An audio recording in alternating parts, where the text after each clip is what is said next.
Hello everyone, you are welcome to the Marriage School with Pastors Derek and Selgilia.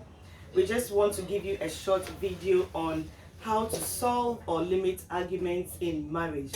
So Pastor Derek, a quick one. What do we mean by arguments in marriage?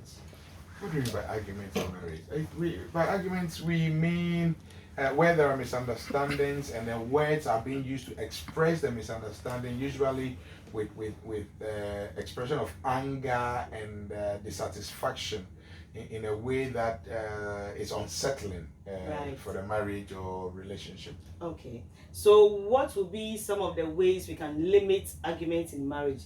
Maybe if you give us a few. Right. To limit arguments in marriage, I think that we have to be considerate with each other. We have to show mercy.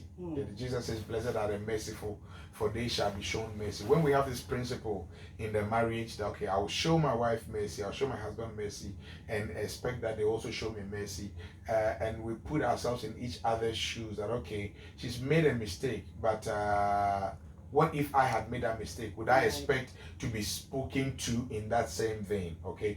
So if I had made that mistake, would I have expected to be shouted at?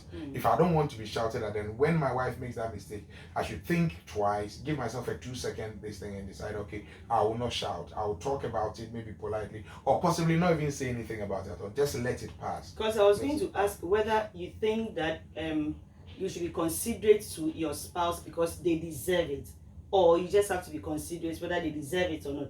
Should we be considerate to each other because we deserve it, or it should just be something that I mean, your wife, your husband always deserves your consideration. You've chosen to marry that person, or you are in a relationship with that person. Even if you are not in any relationship, human beings deserve consideration, because Jesus says that do unto others as you have them do unto you. So everything you want to do to people, first think about yourself. If it were done to me, would I be happy? Right. And then look at that same way, the way you want people to treat you and treat your spouse, and you will see that a lot of these things will go down. Thank you. Are there any other things we need to do to limit arguments? Place love above your feelings. Okay. Place love above your feelings. You are in that relationship or marriage because you love each other. Let that be your guiding principle. Right. I love this woman. She has offended me, but I love her. Okay. This man has disappointed me, but I love him. And I am going to let my love control everything that I do. I'm not going to allow my temper or my emotions to supersede the love. The love will always reign. The love will always be the important thing that controls things. But Pastor Derek, you know that sometimes love flies out of the marriage. So at a point in time where you don't really feel like you love your spouse, should you still let love supersede your feelings? Yeah, love is hard work. Love is not about feelings. Love is not about feelings. Love is a decision. And when your heart decides to go astray from that decision, you work hard to bring it back. When a ship sails from a harbor, it has a destination in mind. I want to go here. Sometimes the winds will want to blow you to a different direction, but you work hard and you steer it back on track until you get to that destination. That is what marriage is about. That's what love is about. You have a destination. You have decided you want to love this man or this woman for life. They are doing things that are making your heart drift away, but you work hard. You try to overlook. You try to forgive. You try to imagine and create and look for the good things in them and work hard until your heart comes back to where it is supposed to be. Right. So number one, in order to reduce or limit arguments in our marriages, we need to be considerate, and we need to allow love to overtake or overcome our feelings. Yeah. Is there any other thing we can do? Pray a lot. Okay. Because sometimes arguments and misunderstandings are the work of demonic presence, demonic spirits around us. Yeah. And so sometimes when these spirits hover around us, they can influence us. Some can enter you and they can affect the way you think. You're then, and all you see that you begin to see negative things about your wife, negative things about your husband, and then it influences you to make them lose respect before you, and you begin to feel so proud and puffed up, and all these things influences the way you react when they make a mistake. You may shout, you may scream, you may insult, because a demon is influencing you to do that.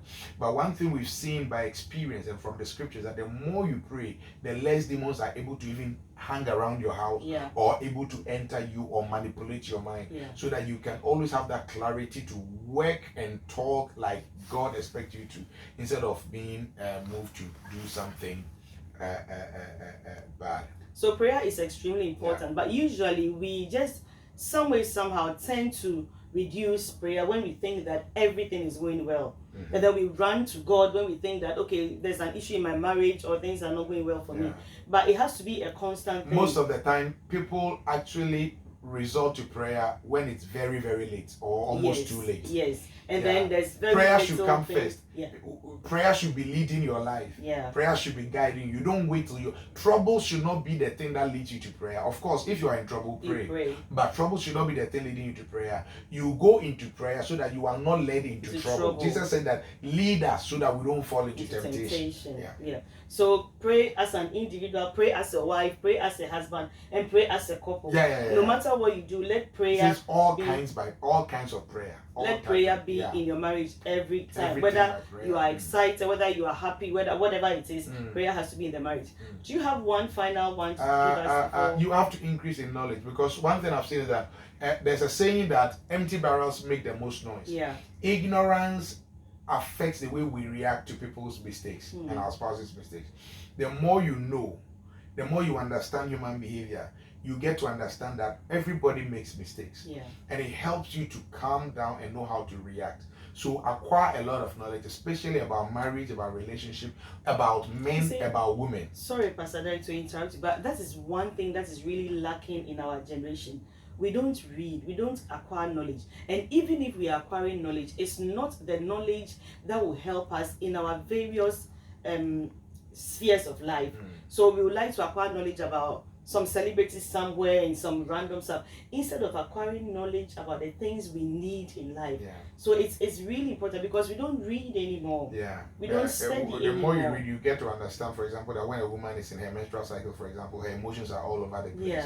And even after that, there are periods where their hormones are in one way and then their hormones come down. Or when they are pregnant, or when they are breastfeeding, or all these things affect their behavior. So when you understand these things, you will know how to react. You will not just jump and start insulting, when in actual fact what she's doing is as a result of what is going on in hormone her body.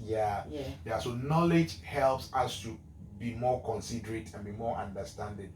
I've lived in 2 countries. When I was in Ghana, how people react to things, everything we react with insults. And then you come to Europe and you see a child may do something wrong, and you see the kind of reaction that the parent will do, or even in school.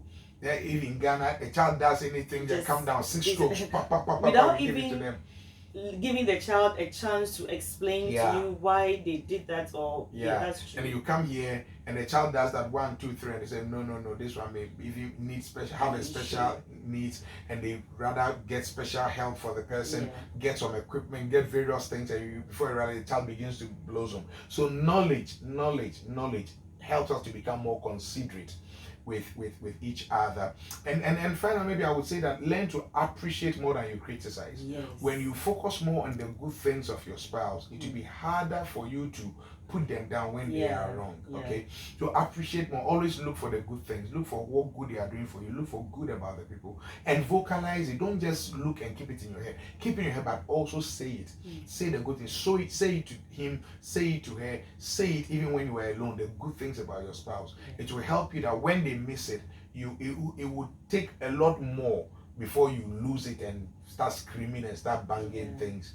Because the Bible also says that whatsoever things are pure, whatsoever things are of good report, are lovely, they are the things you should be thinking about. So we need to make sure that we are thinking about the positives about each other, not the negatives. Because when you keep dwelling on the negatives, you are very likely to... when you dwell on the negatives, it promotes disrespect.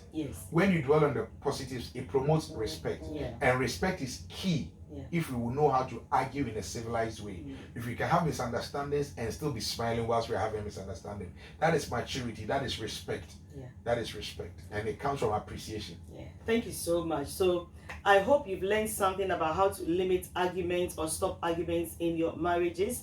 Arguments are, sometimes they will come, but if we learn how to manage them, then we will have a very blissful marriage. So God bless you for staying with us this time. And I will encourage every one of you to please subscribe to our YouTube channel and our Facebook page. It is the Marriage School with Pastor Derek and Selgilia. God bless you and see you next time. Bye. Bye-bye.